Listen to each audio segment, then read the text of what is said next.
Welcome to tonight's event. Welcome to the London Ayn Rand Meetup group. There's so many of you here. It's actually a record turnout for us tonight. It kind of makes me think, where have you all been? It made you think that I should come on. We're honored and delighted to have Yaron Brook with us here this evening. Yaron is the Executive Director of the Ayn Rand Institute in California. He's a leading advocate of objectivism, and he's going to be talking to you tonight about inequality. Ladies and gentlemen, Yaron Brook.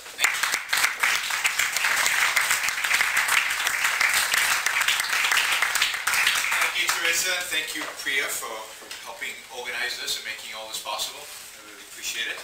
I might be a little slow. Today because I've spent all day at airports and on airplanes. And we have the French to thank for that. They decided to strike today and make my life hard.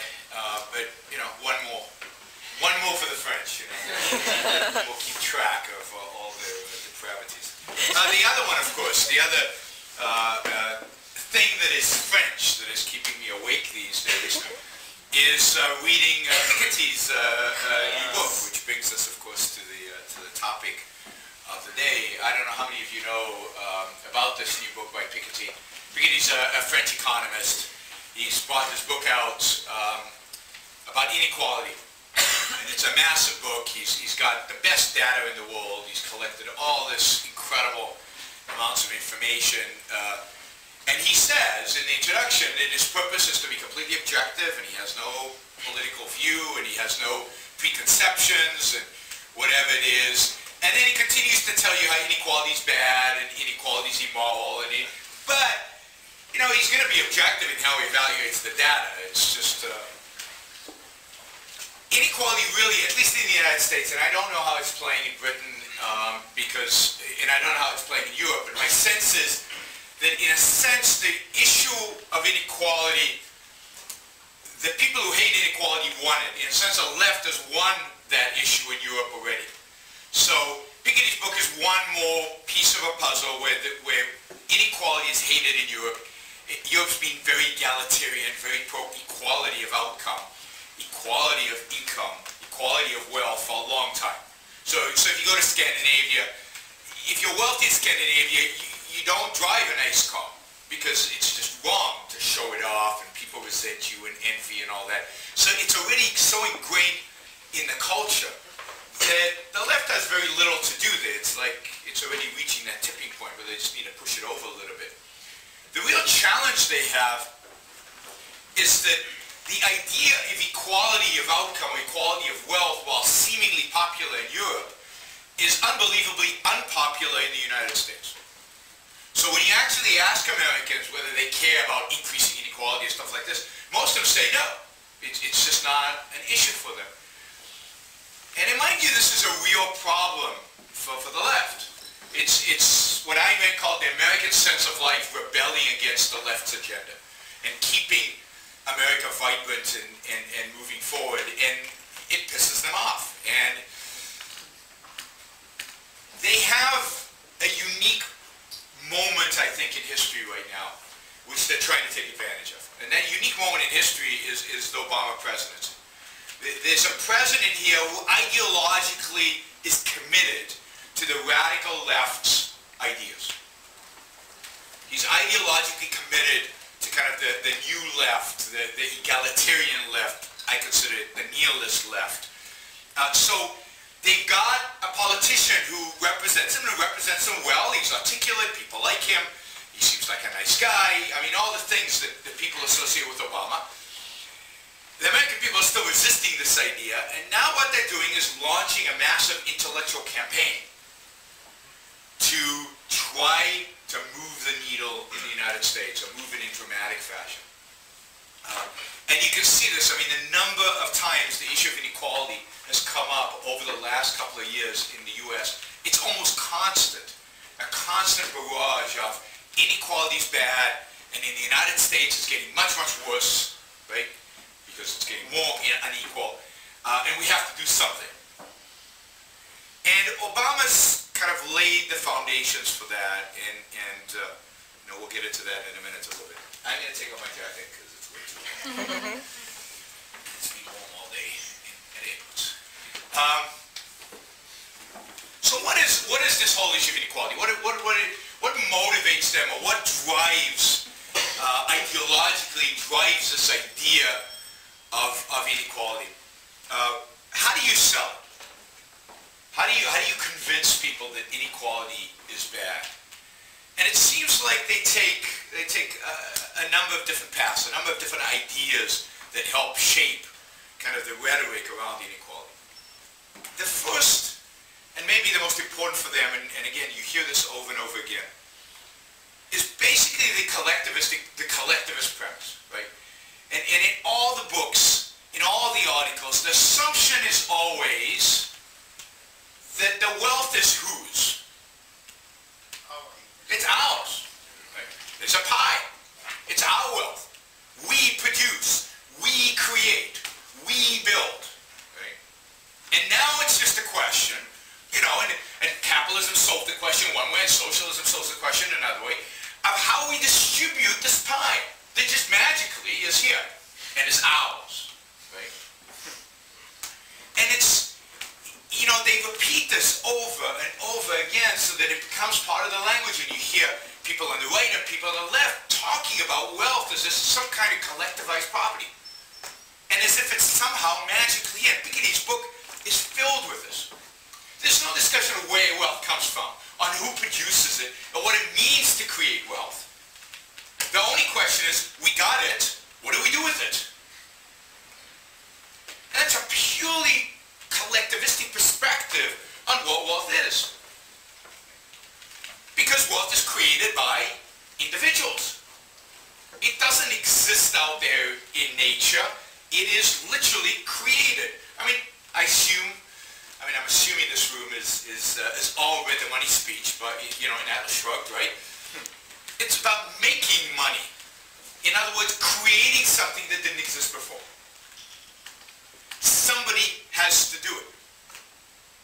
And this, by the way, is something that it's not just the left that doesn't get. I mean, it's something that's in our culture broadly, this notion of wealth somehow arises. I mean, you know, I'm sure we have some libertarian friends here, but the libertarians have this.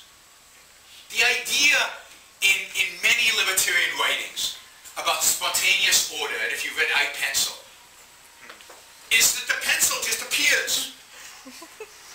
Nobody knows how to build it, and it just shows up. Because why? Because we demand it. Because consumers want pencils, so pencils arise. But if you read I Pencil, that's the implication. Because what's missing from the spontaneous order story, which is right in many, many respects, and it's a work of, you know, the idea is a genius idea, but what's missing, there's a crucial piece missing from I Pencil, and missing from the idea of spontaneous order. What's that? The producer. Yeah, the producer, the entrepreneur, the thinker, the creator, the builder, the individual. Somebody has to want to make pencils. We don't actually know that we need pencils before we make them. I always use my iPhone in lectures, so I didn't know I needed one of these before Steve Jobs taught me that I needed one. And you know how you teach people that they need this? It's that evil function called advertising and marketing. But that's how you teach people that they need it. And he was right. I can't live without it. I have no idea how I used to survive. So it's missing from the whole debate in economics generally, with a few exceptions, but generally in economics. But certainly from the left's perspective in this whole discussion of inequality, is the fact that wealth is created by individuals. That it's not as, and of course, what are they assuming, even though they know it's not true, but what are they assuming? Because most people out there, what do they assume about transactions? What do most people in the world assume about transactions? That they're what? They're win-lose, in a sense. They're zero-sum. They're zero-sum. And why is it that it's so easy to believe that transactions are zero-sum? Because you want both the money and the thing. What's that? Because you want both the money and the thing. So you can pretend. People are out Yeah. fundamentally for their own gain. Because what? People are fundamentally out for their own gain. Yeah, but then it's not zero-sum, right? Because I'm out for my own gain, it's deeper than that. I mean, it's deeper and simpler than that. You've got winners and losers, I think that's what they Yeah, but why do they perceive it as winners and losers? Some of it's a misunderstanding of profit. People think that profit is, I've developed something for 20p and I just decide I'm going to put 50p on for no other reason and I'm stealing it from you. Yeah, so some of it is that, but it's again much simpler than that. They don't understand the exchange. What's that? They don't understand the exchange. Why don't they understand exchange? Part of it is They don't understand value. I think I can make a guess, but I would also say partly it's to do with history. I mean, It's simpler than history. This is not complicated. It shouldn't require more than this is the idea. The idea that it's a win-win, the idea that wealth is created is a conceptual idea. You have to think about it. Most people don't think. Most people are perceptual. What do they see? What they see is zero sum. What they see is one thing transacted for another thing. I mean, this is hard, particularly for a group of thinking people to get. Most people don't think. Thinking, using reason, being rational is an achievement. It's something that takes effort. It's something that requires, you know, and it doesn't, it's not even just about explaining to people. Because you can explain stuff to people and there's nothing there. They don't get it even when it's really, really simple. Because they're not using that tool. And particularly in a field that they're not experts in. So people might really devote themselves to being really good at one thing. But economics is something over there. But what do you see? You see $100, $300 transacting and an iPhone moving. Right? And you know the guy who made the iPhone made money, right? Because he's got a profit. Where did that come from? That's hard. It's not obvious. I mean, to us it's obvious because we thought about it and we read about it and we figured it out, right? Right? The reason I'm paying $300 for this is why?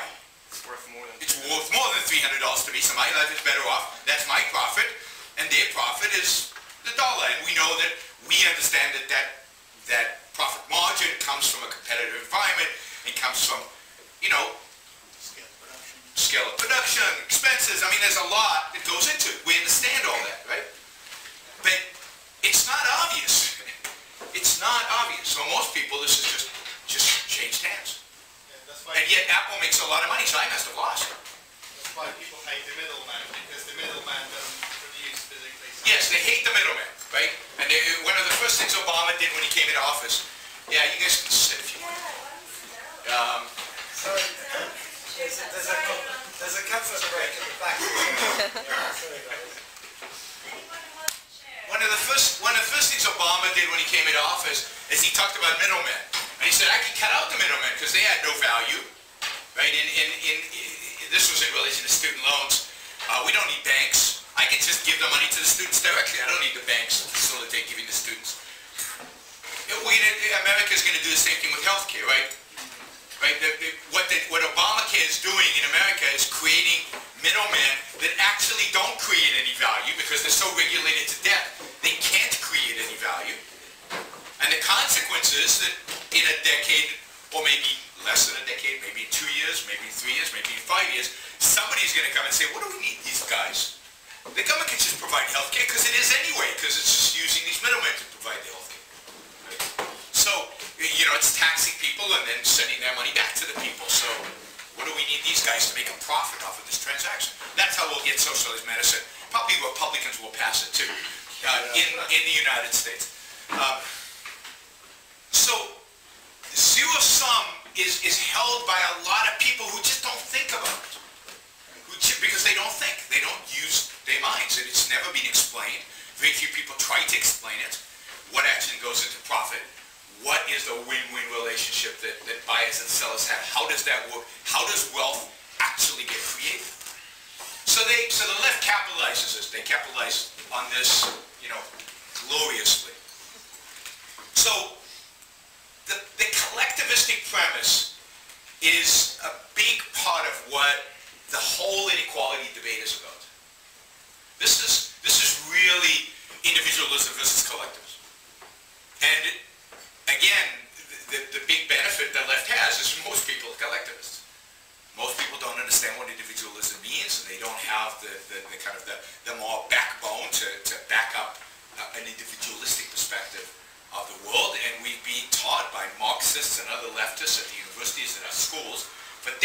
now about how wealth comes about because of, who created the middle class? Anybody know? I mean, I always was under this bizarre illusion that the middle class was created during the Industrial Revolution because of the wealth created at the time, but it turns out I was wrong. And then the middle class came into being because of unions in the 20th century. And indeed, America didn't have a middle class until the wonderful 40s and 50s, the utopian period for America. I mean, it's bizarre how they think ahistorically. And again, Piketty is trying to prove this because he shows that wages, the way he measures wages, don't increase in the 19th century for poor people, which is just ridiculous, just on its face. You know, the quality of life, the standard of living goes up. The middle class is created during the 19th century, and yet they ignore it completely. Why do you think Obama spent so much political capital and so much time and effort on this idea of you didn't build it? Moving the needle? Yeah, why is you didn't build it so important for this campaign? Because this is a campaign. You don't own it. away. Yeah, If you didn't build it, it's not yours. If it didn't build it, it's not yours. And if you didn't build it, who did build it? We did. We did. It's a way to pave the road for complete collectivism, right? You didn't build it. You know, you had a great teacher who helped you. Well, that's true, I did. And the roads that you drive on, the government built them. That's true. I mean, note that the examples he gives, they're not absurd. It's not ridiculous. It's, you know, Bill Gates didn't do it all. He had employees.